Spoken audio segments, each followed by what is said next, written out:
And welcome into Sports Talk at the Stadium from Sun Life Stadium in Fort Lauderdale, site of the Orange Bowl tonight, where the Clemson Tigers just dominated Oklahoma in the second half and wins the Orange Bowl 37-17, wins in the national semifinal, and moves on to the national championship game in Glendale, Arizona on January the 8th to play either Alabama or Michigan State, which at this time Alabama is up 10-0 in the Cotton Bowl. You know, it was back in 1981, technically January of 1982, that Clemson football team made history for its university, winning its first national championship at the original Orange Bowl about 40 miles from here in downtown Miami. This Clemson football team didn't make history tonight totally. They got to 14-0. Others have been 14-0. They can make history. Next Monday night in Arizona, with a win in the national championship game, Clemson will become the first ever 15-0 team on the major college level, the FBS level. And that will be a mark that will stand for who knows how long, because we don't know how long we'll stay with the current format in the playoff. If they add more games, then eventually some team would have a chance to break that record. But for the foreseeable future, that will be a record that cannot be broken.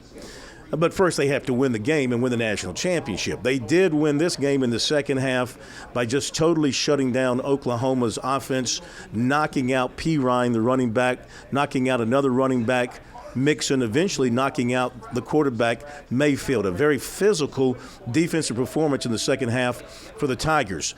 Clemson trailed 17-16 at halftime, and the first half was full of big plays and some controversial officiating both ways. There were calls that went against Clemson, went for Clemson, same way with Oklahoma.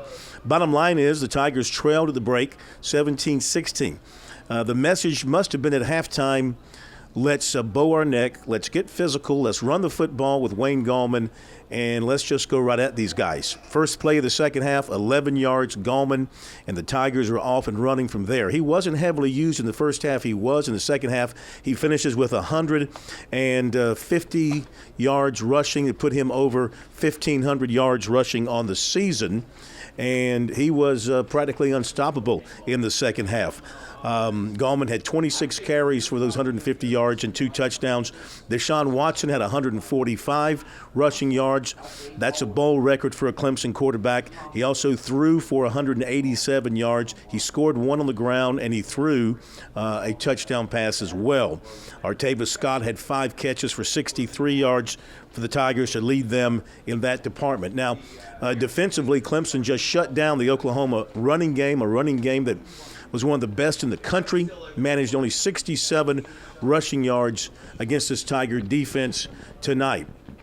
Baker Mayfield had some good throws and had some decent numbers, but he really wasn't able to extend plays with his legs like he's known to do. He wasn't able to get outside the pocket and make plays that way as well. He eventually was knocked out of the game, what appeared to be with concussion-like symptoms, because he took a hard hit late in the game. But by then, the game was pretty much in Clemson's hands, and he wasn't going to be a factor. So the Tigers come out in the second half, go down the field and score to retake the lead. Of course, they shut out Oklahoma in the second half, so the defense was doing its job. Tigers go back down. They miss a field goal, but then a little bit later, they go back down the field, get another touchdown, extend the lead, and then eventually put the lead up to 20, and you knew then that it was going to be Clemson's night. And for the icing on the cake, Oklahoma did make a drive. They're down 20. They did make a drive, and Ben Boulware came up with an interception at the 2-yard line, returned it out to the 11, and that was it. The Tigers knew then they had punched their ticket to Phoenix for the national championship. It's just been an incredible journey for this Clemson football team. This is a group that has come together like none I've seen in a long, long time. There's certainly a unity and a spirit and a togetherness on this football team. It starts at the very top and goes all the way through the organization. And they get a chance to show that off on the greatest stage in college football a week from Monday. Huge following of Clemson fans here tonight. The attendance was 67,000. there were probably close to 30,000 or more Clemson fans in the audience tonight, and they were loud and proud and showing their support for their team throughout. So Clemson gets to 14-0, and they will have a chance to win the national championship on January 8th and make history at the same time. One injury note, Shaq Lawson was hurt late in the first quarter while getting a sack on Baker Mayfield.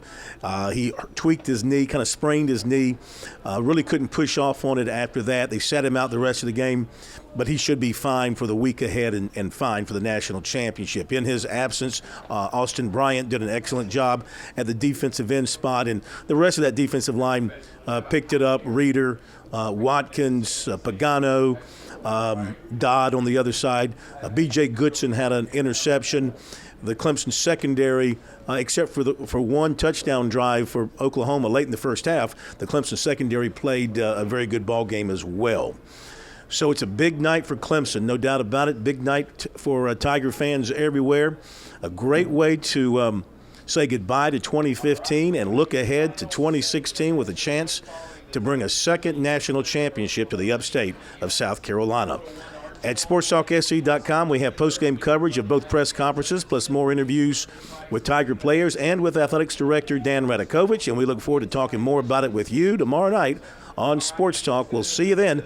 Happy New Year from Fort Lauderdale. Clemson wins the Orange Bowl.